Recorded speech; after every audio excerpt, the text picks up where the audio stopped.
Kita akan coba melanjutkan pembahasan ya.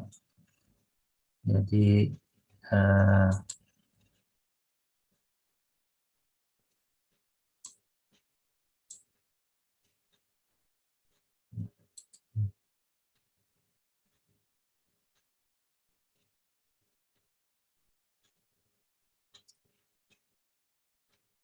belum kelihatan ya. Belum, Pak. Belum, Pak.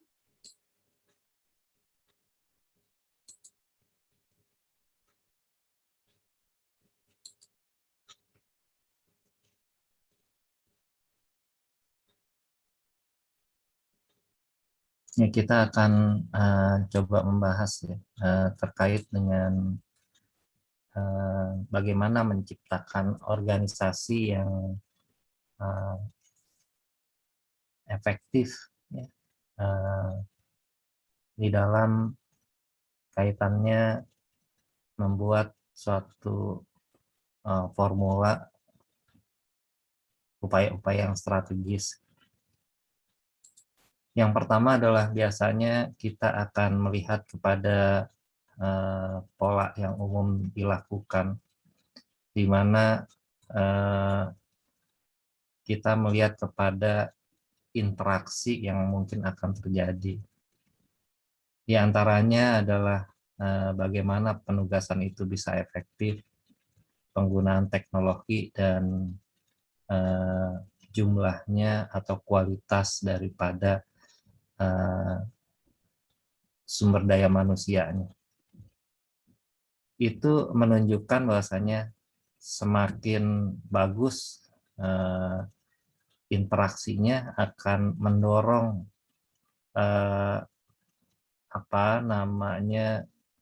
pengembangan suatu organisasi yang menjadi sangat efisien.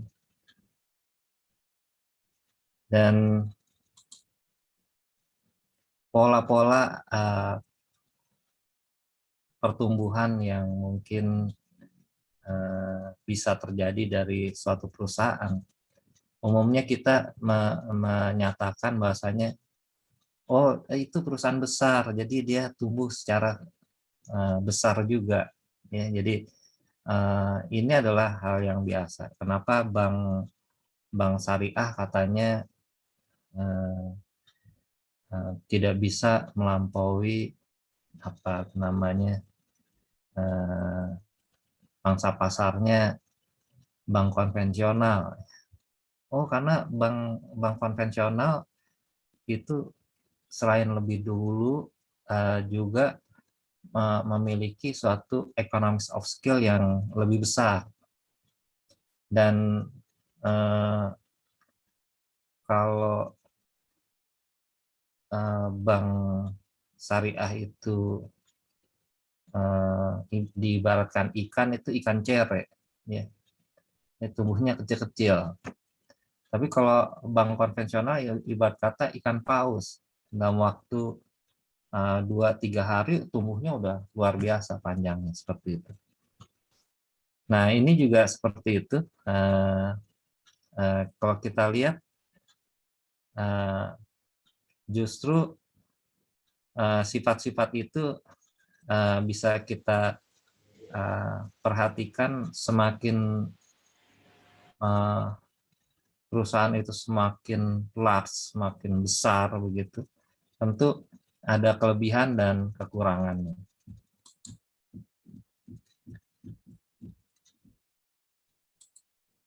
Nah, di sini adalah biasanya yang terjadi kekurangan daripada perusahaan-perusahaan yang besar itu ya. Dia selalu menunjukkan segala sesuatu harus sesuai dengan yang diharapkan ya. Jadi, itu adalah perusahaan besar. Karena itu menjadi suatu kekurangannya dia. Kalau nggak seperti itu nggak sukses begitu. Sehingga banyak yang tercederai dan sebagainya. Akan terjadi suatu perbedaan-perbedaan di sana, tata laku, etiket, nilai, arah dan sebagainya itu menjadi suatu yang dicermati. Oh, bukan kulturnya kita seperti itu. Seperti itu ya. Jadi kita akan melihat ada suatu kemungkinan diarahkannya akan menjadi ke sana. Kemudian juga kita melihat pertimbangannya adalah selalu orientasinya adalah jangka pendek akhirnya. Dia tidak berorientasi lagi jangka panjang. Dan dalam menjalankan bisnis, mereka ingin kalau selamat ya jangka pendek. Kalau jangka pendek dia selamat, jangka panjang akan selamat juga. Ya seperti itu. Dan dia selalu mengalami kesulitan ya, karena dia jangkauannya terlalu muluk begitu, sehingga dia memberikan suatu bentuk-bentuk opsi ya, opsi yang berbeda-beda ya. Agar kenapa ya, karena orientasinya profit. Kalau nggak hari ini dia nggak dapat, maka dia akan rugi di dalam 1 minggu atau 1 bulan ya, sehingga dia memberikan opsi atau skenario yang berbeda-beda. Maksudnya sih sebetulnya ingin seragam, tapi dengan kondisi yang dia beda-bedakan itu sendiri, dengan strategi yang tidak standar, maka dia akan mengalami hal-hal yang mungkin menjadi disadvantage. Kelebihan bisa jadi menjadi kekurangan bagi suatu organisasi.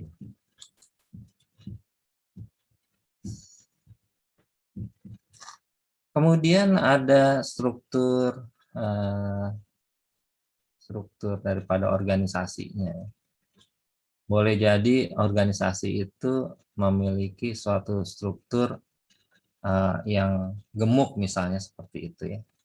Tentu kalau strukturnya gemuk, dia menjadi kurang lincah ya, seperti itu.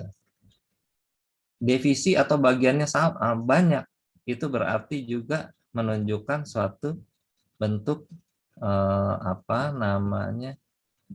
kegemukan dari suatu organisasi ya. Nah, disinilah organisasi yang kita perhatikan, perusahaan-perusahaan besar akhirnya kalah dengan perusahaannya siapa,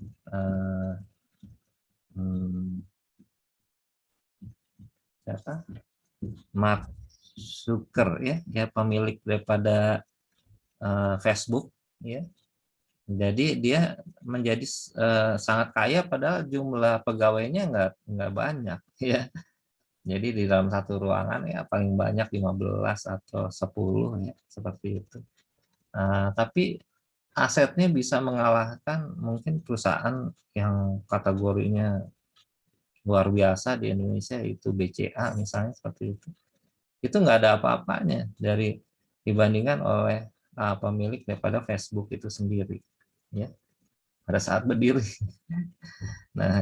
Nah, teman-teman tahu bahasanya di tahun 2016 itu 2016 banyak disampaikan bahwasanya Gojek pada saat itu dengan kondisi yang apa adanya saja sudah bisa melewati asetnya BCA. BCA pada saat itu sekitar 23 kalau nggak salah, 23 miliar US dollar. Sementara Gojek sudah berada pada posisi 27 atau 28 miliar US dollar. Ya, jadi kita bisa bayangkan jumlah yang mengelola Gojek itu relatif lebih sedikit daripada mengelola bank merek BCA ya, dengan jumlah cabang yang luar biasa banyaknya dan sebagainya. Nah, ini menunjukkan semakin besar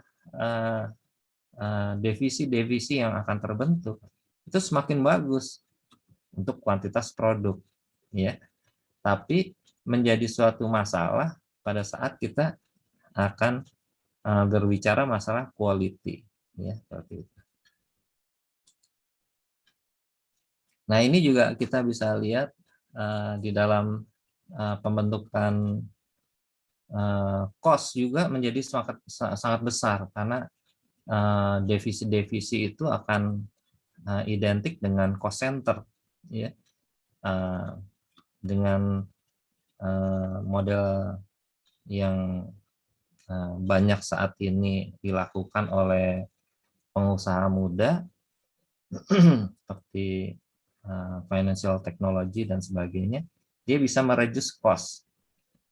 Jumlah divisi mungkin nggak terlalu banyak, nggak terlalu complicated, tapi dia bisa menarik suatu pola perubahan daripada cost center menjadi profit center.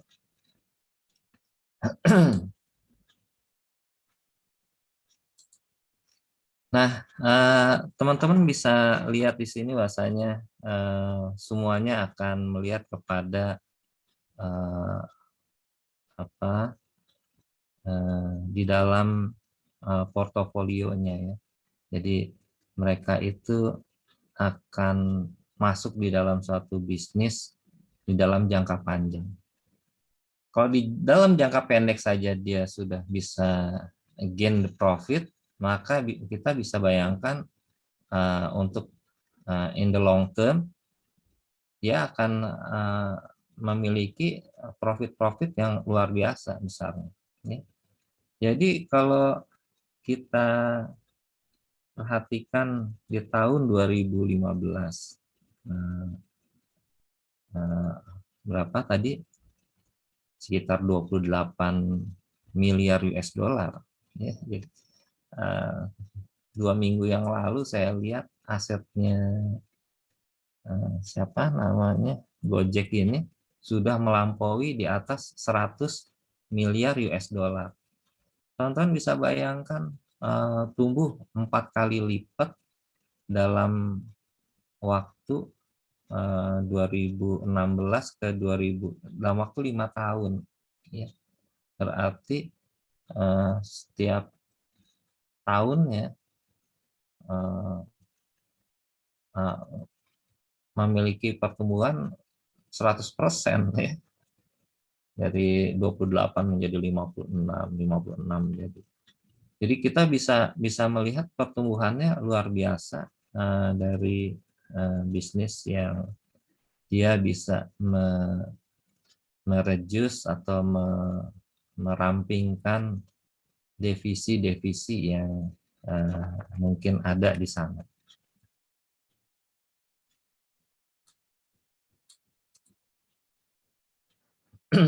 Kemudian ada beberapa implikasi daripada struktur organisasi.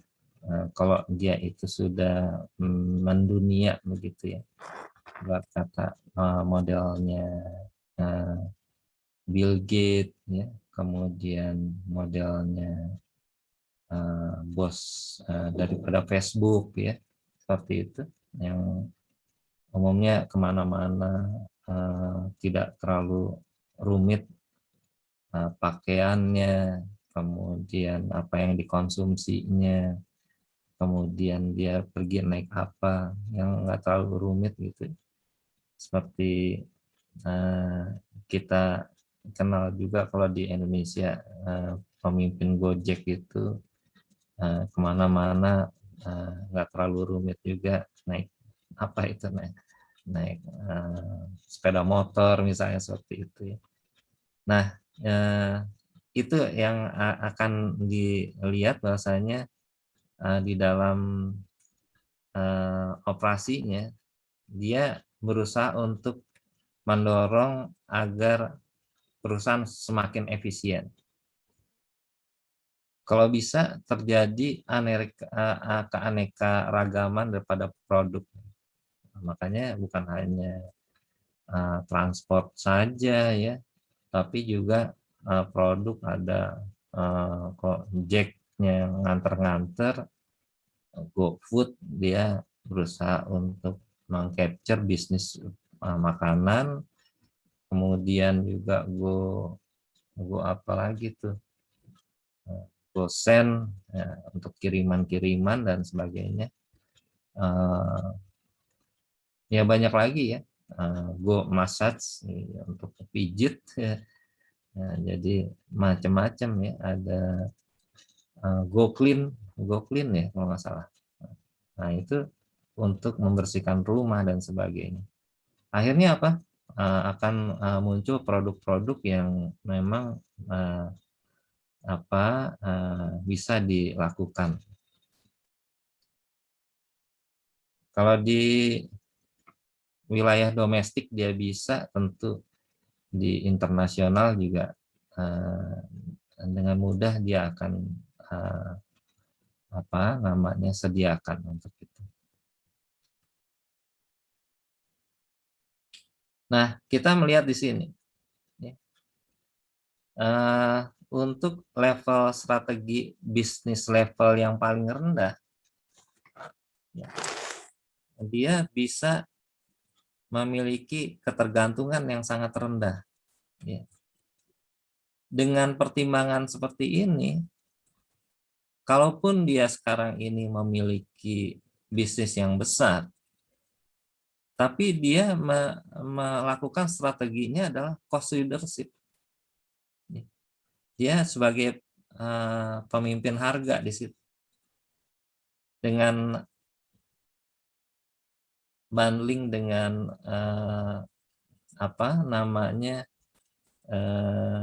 layanan yang dia berikan, dia bisa memberikan suatu nilai yang rendah. Ya. Teman-teman bisa bayangkan kerjasama Shopee sekarang ini cukup luar biasa.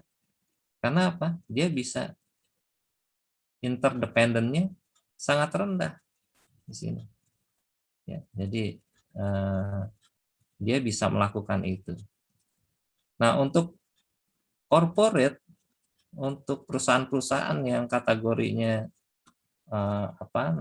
perusahaan itu sudah agak mapan, tinggi, itu ketergantungannya sangat tinggi sekali, sehingga dia harus melakukan pentahapan-pentahapan yang lebih rumit.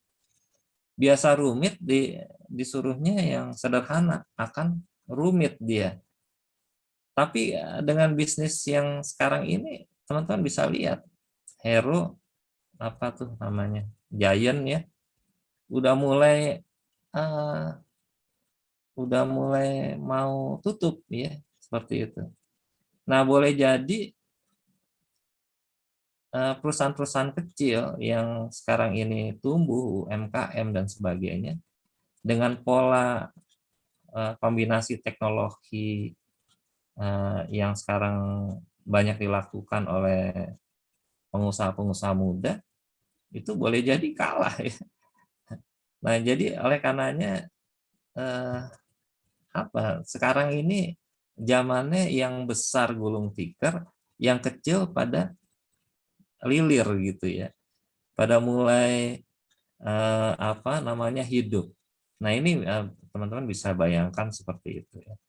Artinya di level bisnis kecil dia justru bisa hidup, tapi begitu di level besar, maka dia harus melakukan suatu kebijakan-kebijakan yang besar juga. Dia harus melakukan diversifikasi. Padahal yang kecil-kecil nggak usah dan dia bisa selamat gitu. Jadi era yang sekarang adalah mereka yang memiliki economies of scale yang rendah itu yang bisa eksis. Ya. Jadi teman-teman mesti menjadikan ini menjadi suatu keunggulan komparatif. Bahasanya yang eksis adalah yang kecil-kecil sekarang. Ya. Kecil-kecil dia belajar economies of scale sehingga dia bisa meningkatkan kemampuan economies of scale-nya. Yang tadinya kecil menjadi besar, besar, besar, akhirnya dia bisa menguasai pasar. Jadi sekarang ini yang gede-gede justru yang gulung tikar ya. Jadi teman-teman bisa bayangkan di sana.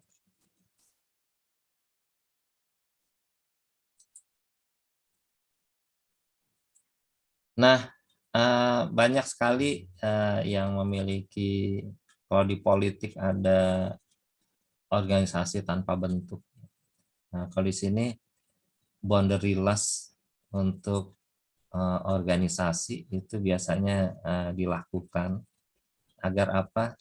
Agar suatu organisasi itu bisa lebih fleksibel, mau berubah dari perusahaan kecil menjadi perusahaan besar, atau dia ingin kecil terus dengan profit yang besar, begitu kan ya, atau ingin besar tapi juga profitnya besar.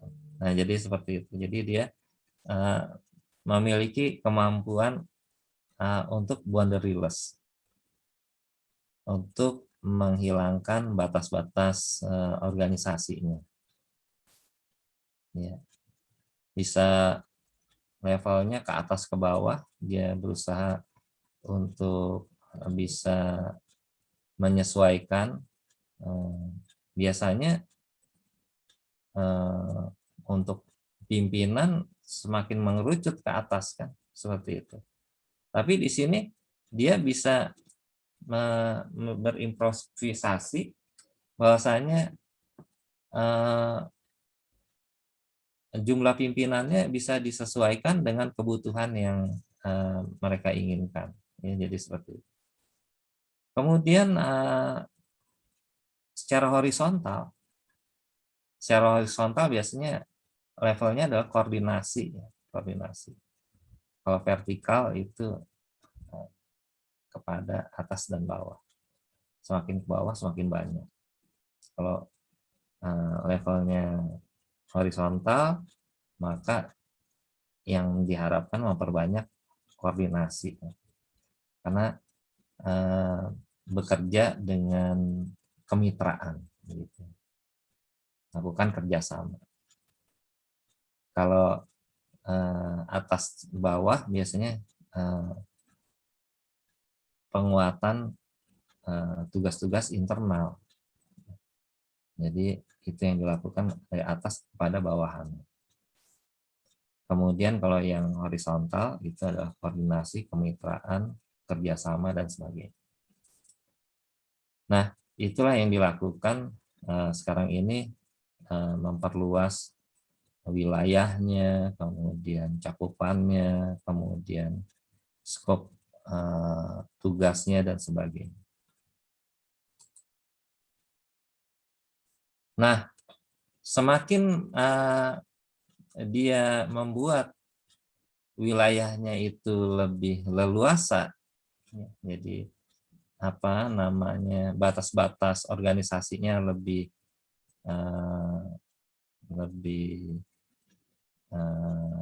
ramah lingkungan gitu ya, bisa cepat berkembang. Seperti Gojek itu kan cepat berkembang ya. Bisa cepat menambah anggota ya, anggota Gojeknya. Bisa pada suatu saat kemarin bisa ngurangin jumlahnya juga karena banyak yang tidak jujur dan sebagainya, terpaksa dikeluarkan dari keanggotaan Gojek itu sendiri. Tapi menambah, dia dengan cepat bisa menambah. Ya. Untuk hierarki vertikalnya tidak terlalu bermasalah. Kalaupun sekarang udah jadi menteri, namun strukturalnya digantikan oleh mungkin tergantikan dengan profesional juga, seperti itu. Nah, kita lihat di sini, teman-teman bisa membayangkan adalah sekarang ini jumlah daripada Gojek yang sangat besar jumlahnya. bukan hanya di Jakarta tapi di berbagai di berbagai provinsi, di berbagai wilayah di Indonesia. Itu luar biasa pengembangannya, dan tentu teknologi yang digunakan juga sangat-sangat user friendly gitu, sehingga mereka bisa melakukan tugasnya secara berkesinambungan sampai dengan saat ini. Dan teman-teman bisa bayangkan di sana komunikasi itu menjadi hal yang penting, komunikasi tugas maupun komunikasi silaturahmi dari supir ataupun pengelola Gojek itu sendiri.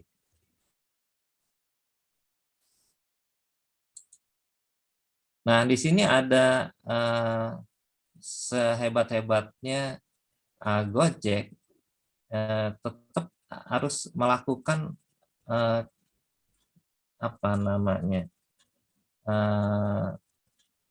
memelihara hubungan bukan hanya pada satu korps ya, satu profesi Gojek, tapi juga dia harus melakukan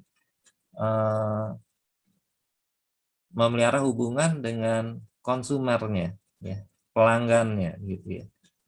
Jadi ada kaitan antara produser dengan konsumernya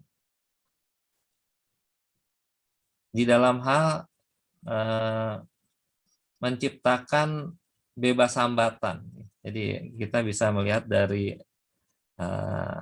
apa yang tadi digambarkan pada slide-slide sebelumnya, bisa kita gambarkan adalah antara konsumer dengan produsernya ini saling memiliki kebutuhan, gitu ya. Kebutuhan akan hal rancangan yang disediakan untuk konsumer, tapi adalah juga kebutuhan akan kelangsungan yang terus terjadi. Jadi banyak sekarang usaha-usaha kecil yang baru muncul. Coba teman-teman bisa bayangkan, usaha kecil baru muncul bisa menghasilkan di atas 10 juta sebulan. Dan banyak dilakukan oleh yang kemarin-kemarin ditolak kerja, yang kemarin-kemarin baru jadi mahasiswa, sekarang sudah baru lulus, ya. Yang kemarin-kemarin adalah baru lulus SMA, sekarang di perguruan tinggi. Ya. Banyak dari mereka yang seperti itu statusnya, tapi mereka sudah punya penghasilan di atas 10 sampai dengan 15. Jadi kita bisa melihat ini adalah suatu struktur strategi daripada dia menciptakan organisasi bisnis yang free barrier, ya, bebas hambatan, gitu ya. Nah, ini yang sekarang ini dilakukan. Teman-teman bisa melihat sini, berusaha mendesain, merancang, ya, merancang gimana supaya murah. Maka dikenal dengan eco design, bisa ecological design, desainnya ramah terhadap lingkungan, tapi juga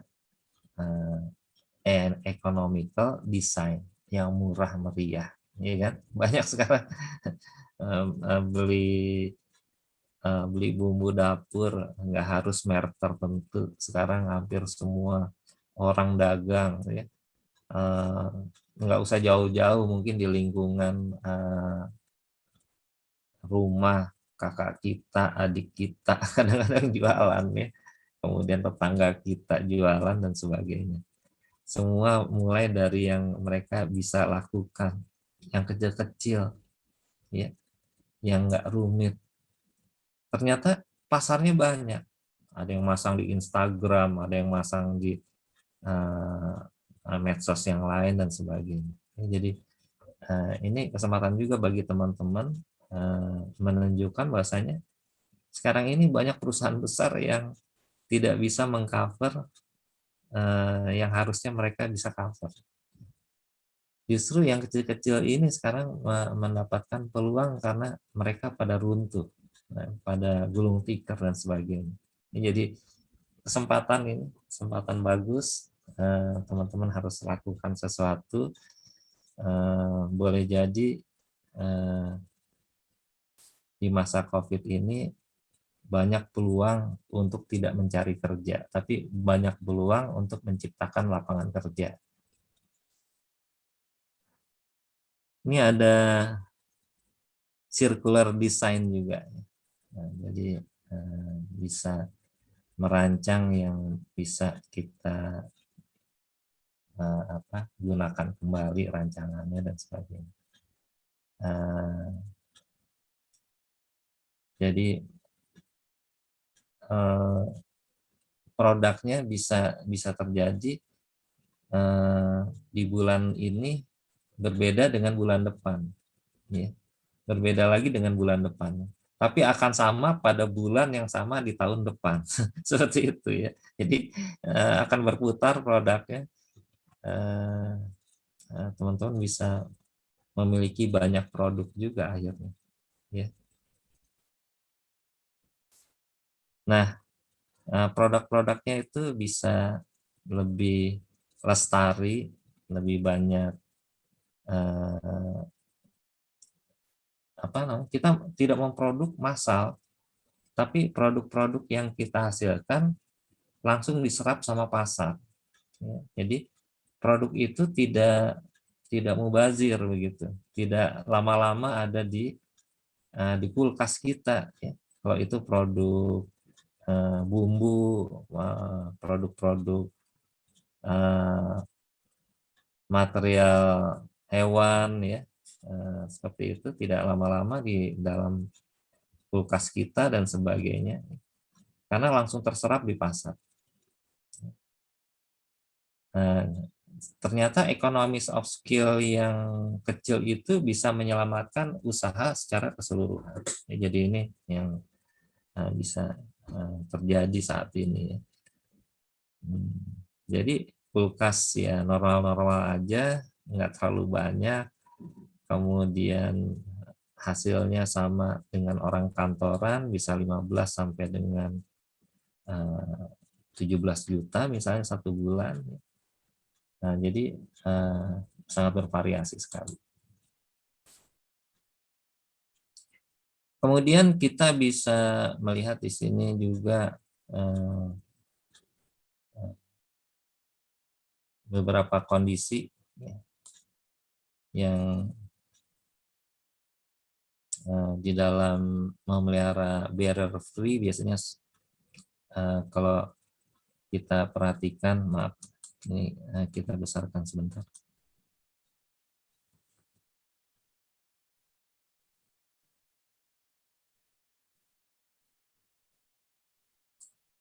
Iya, yang ini adalah yang ada pada konsumen, producer. Di sini adalah yang ada pada consumer. Kalau kita melihat ke satu sisi aja, misalnya kepada si producer, karena kita akan menyiapkan menyiapkan atau menghasilkan produk. Ya. Kenyataannya banyak manfaatnya di sini. Ya, kita bisa melihat menyerap bakat, menyerap bakat. Jadi kita nggak usah kemana-mana kerja, ngelamar sana, ngelamar sini, tapi adalah bisa dagang sana, bisa dagang sini.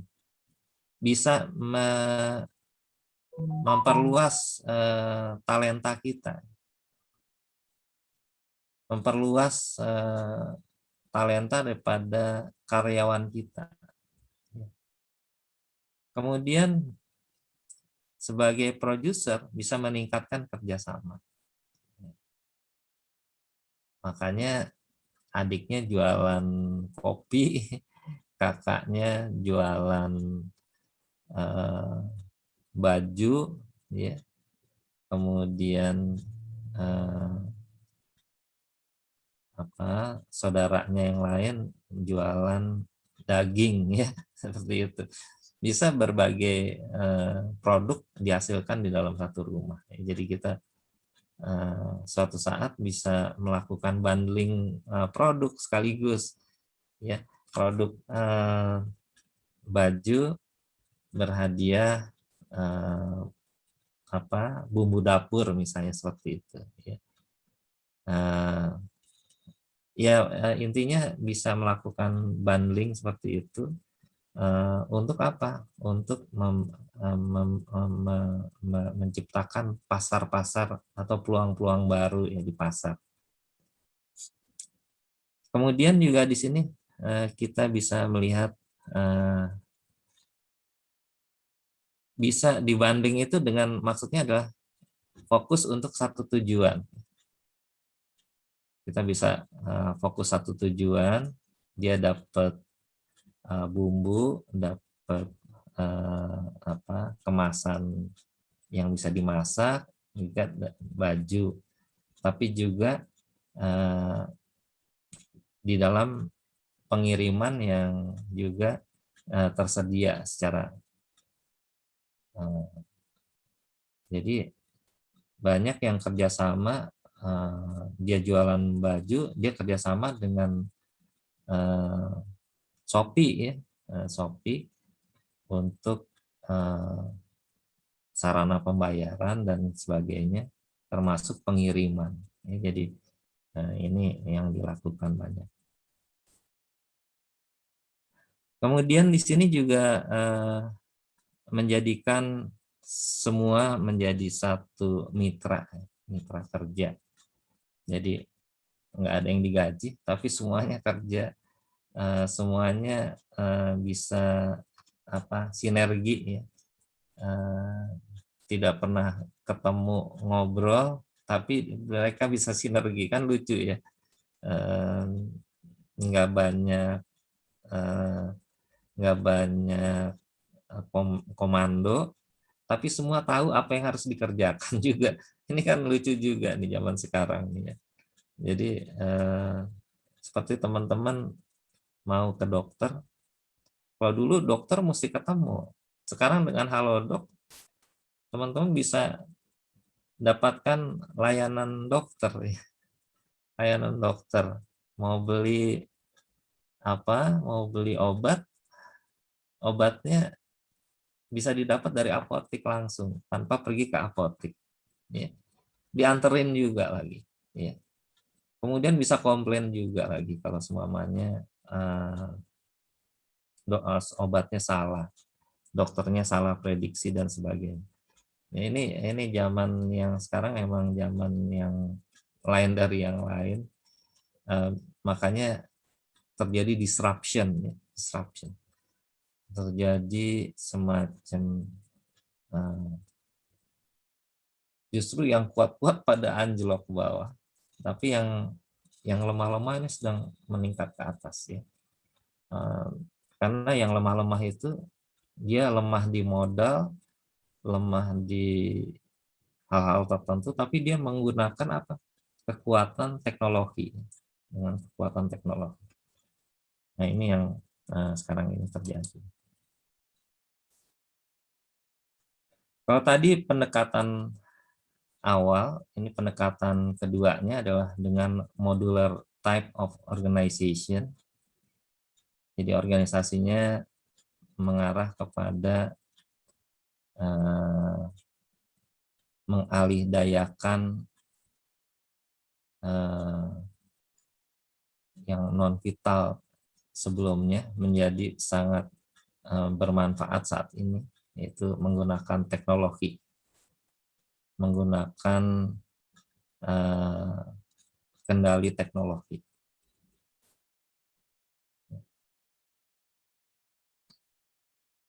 Nah, dengan teknologi ini segala sesuatunya bisa dengan mudah diproduksi, dengan mudah terjadi, dan dengan mudah dikontrol. Kita lihat di sini, suatu perusahaan yang kita pahami memiliki kelompok, memiliki sekutu, memiliki mitra, ya. Semakin besar mitranya,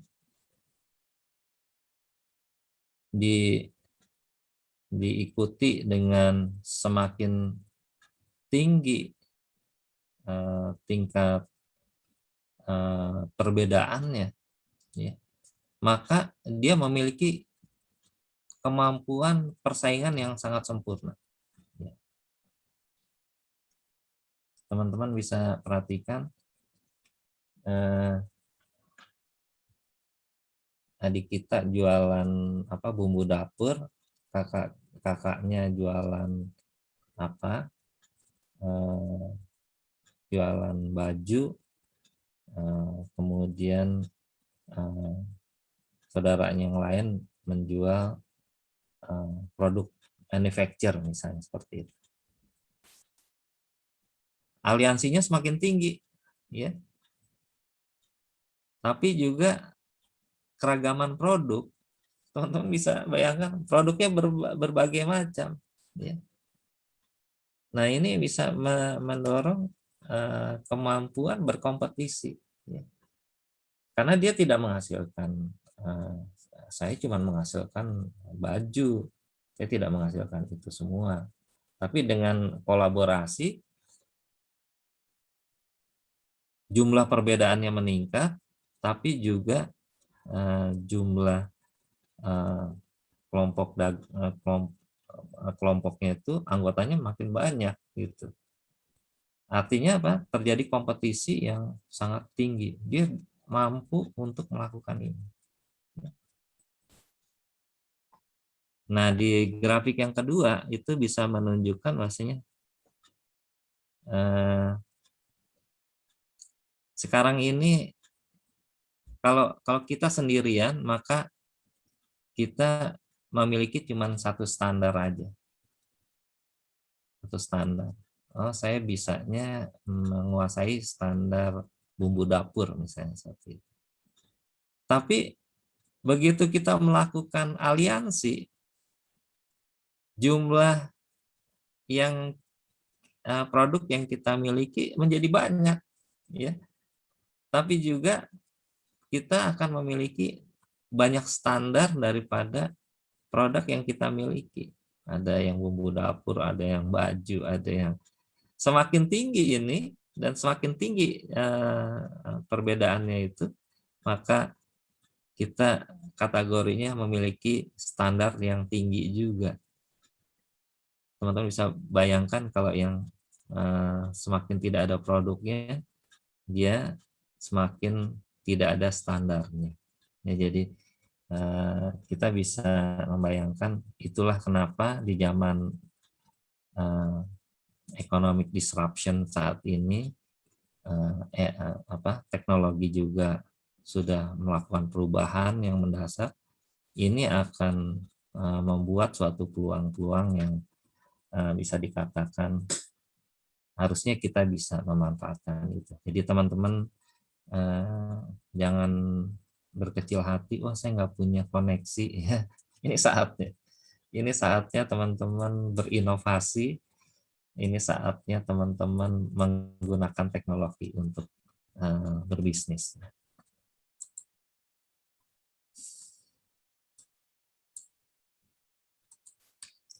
Kemudian ada yang kategorinya virtual type of organization.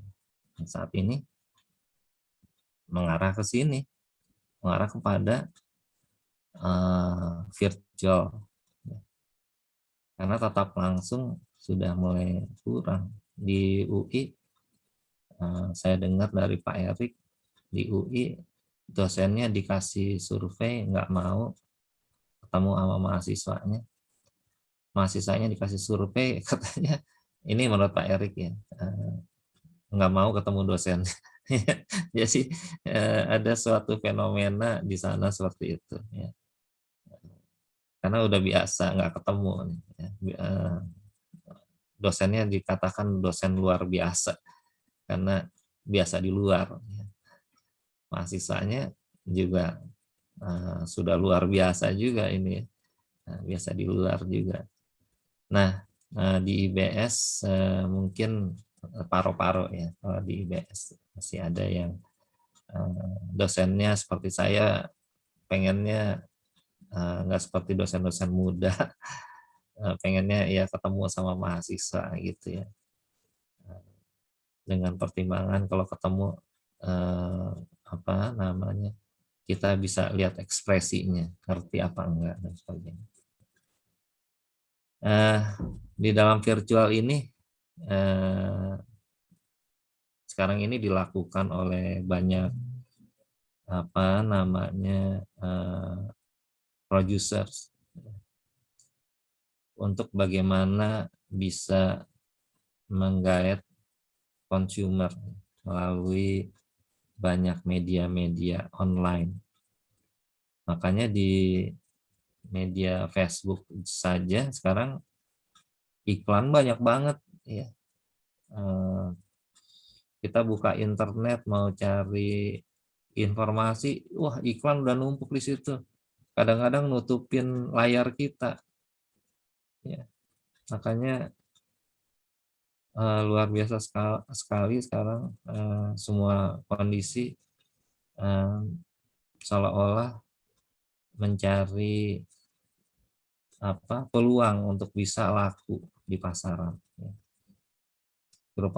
Terutama di Indonesia, hampir semua barang semua laku. Ya.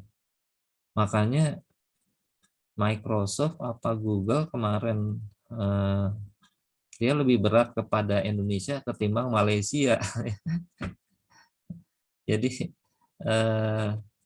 ternyata di Indonesia ini peluang untuk membuka bisnis itu lebih besar karena pengguna internetnya lebih jauh lebih besar juga dan pengetahuannya lebih fanatik ya.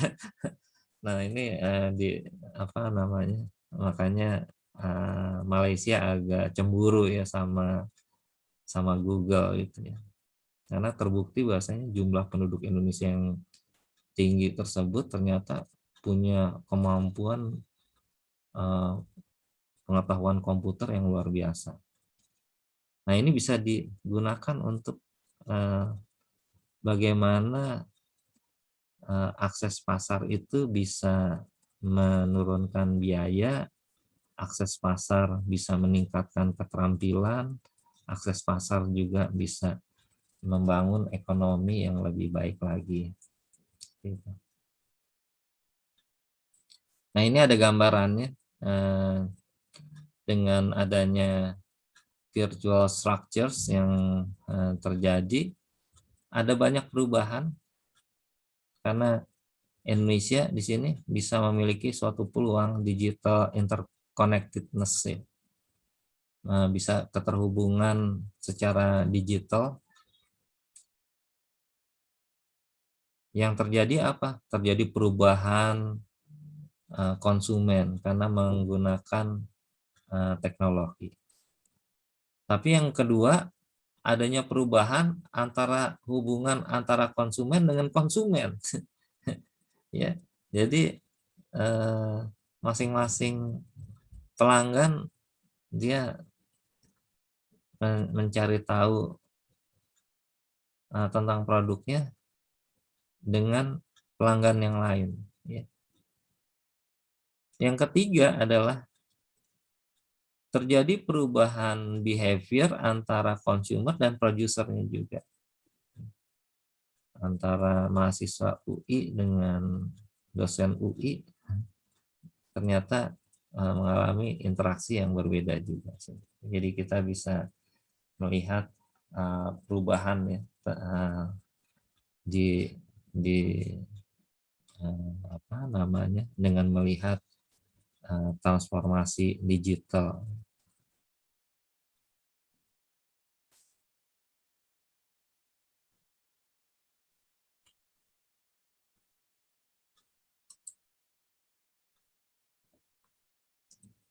Nah, ada beberapa hal yang bisa menjadikan boundaryless itu menjadi suatu kekuatan. Hmm, eh, Bagaimana bisa menjadikan ini bermanfaat, bisa bekerja secara baik. Ya. Tentu hebat daripada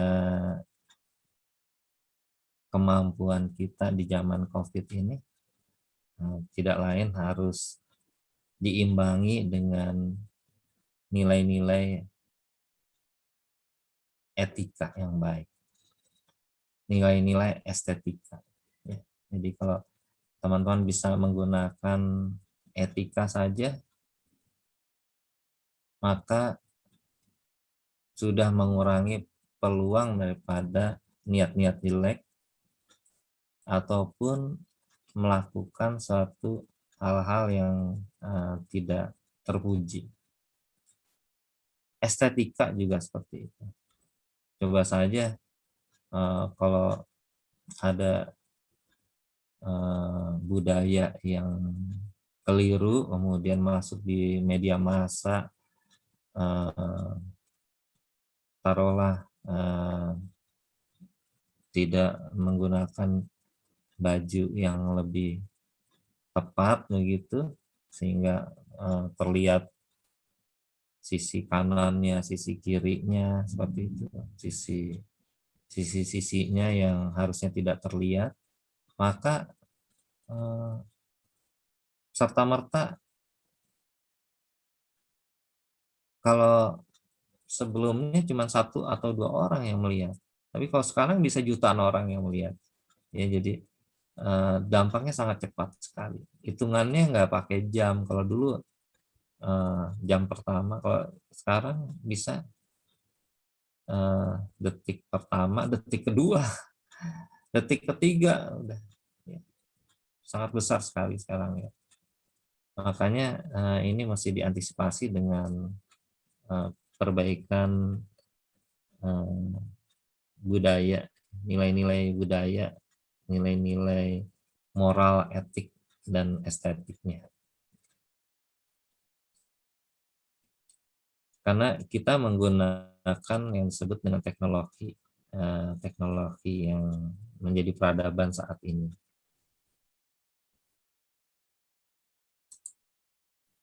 Nah, boundaryless organization, kalau dulu identik dengan organisasi yang bisa dikatakan terlarang, tanpa bentuk, dengan terorisme ya.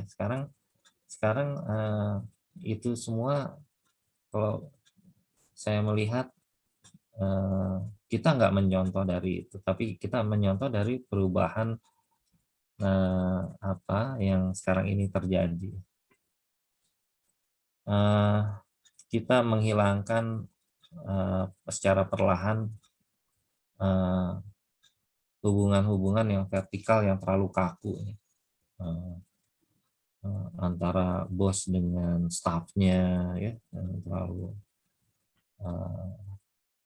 Kita lihat presiden kita juga enggak lagi menunjukkan hubungan vertikal yang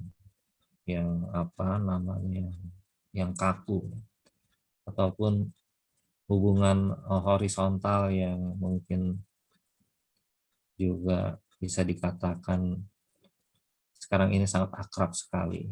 Jadi antara bos dengan bawahan, antara bos dengan mitra-mitranya sangat bagus sekali saat ini.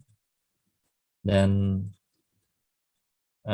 ini bisa juga diterapkan pada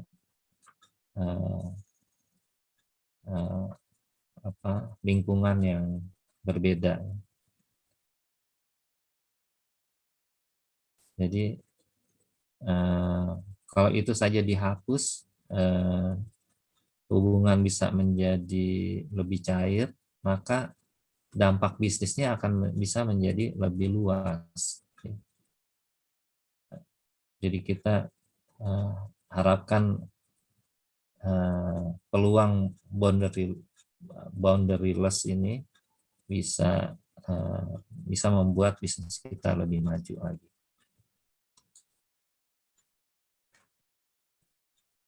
Bagaimana menciptakan ambidextrous ini atau smart organisasi yang cerdik begitu. Nah, di sini ada satu buku yang menjelaskan bahwasanya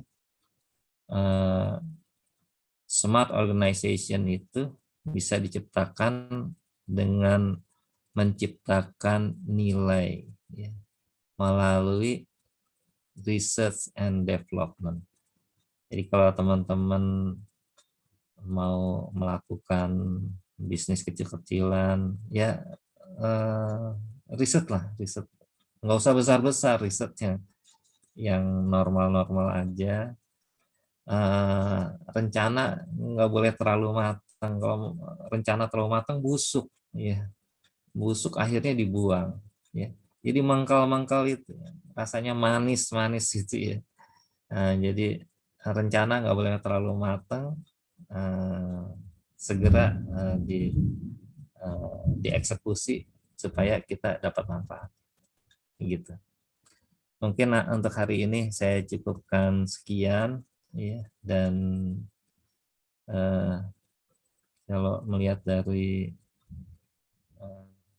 jumlah slide-nya sudah antara pertemuan 14 dan pertemuan 15.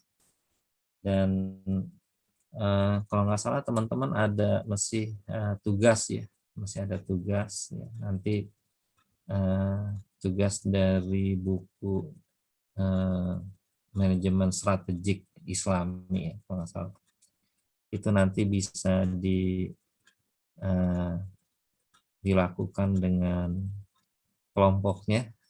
Mudah-mudahan nggak lupa kelompoknya karena ketua kelas nih yang catat nih. Fadil. Iya, Pak. Fadil, saya lupa itu apa teh namanya, kelompoknya Fadil ada ya? Nanti saya cari dulu ya, Iya, Pak. okay. Saya juga lupa, Pak. Iya, oke. Ya, memang kita sifatnya lupa nih. Iya. Ya, tapi nggak jadi masalah. Artinya yang penting teman-teman bikin tugasnya dan mungkin itu bisa diserahkan ke Fadil, kemudian dari Fadil ke saya ya, seperti itu. Dan yang kedua adalah diserahkannya insya Allah minggu depan saja. Untuk materi yang setelah UTS itu nanti saya akan sampaikan lewat Fadil juga. Ya, jadi lewat Fadil, termasuk yang tayangan terakhir ini, saya akan sampaikan ke Fadil. Mungkin edisinya yang edisi saya kemas dalam bilingual begini ya. Jadi artinya teman-teman bisa memanfaatkannya untuk secara cepat, kira-kira apa bayangannya, kira-kiranya seperti itu. Nah, mumpung masih suasana Lebaran, saya secara pribadi kepada teman-teman di kelas manajemen strategik, saya secara pribadi mohon maaf lahir batin. Mudah-mudahan puasa kita diterima sama Allah Subhanahu wa taala. Dan Allah memberikan kesempatan kita untuk ketemu lagi dengan bulan Ramadan di tahun yang depan. Jadi seperti itu. Amin ya rabbal alamin. Kita cukupkan perkuliahan ini sampai di sini, dan minggu depan cukup melakukan penyerahan itu aja ya. Apa teh namanya? Tugas ya. Baik, kalau gitu saya cukupkan di sini. Kita Tutup dengan hamdalah. Alhamdulillahirabbil alamin. Assalamualaikum warahmatullahi wabarakatuh.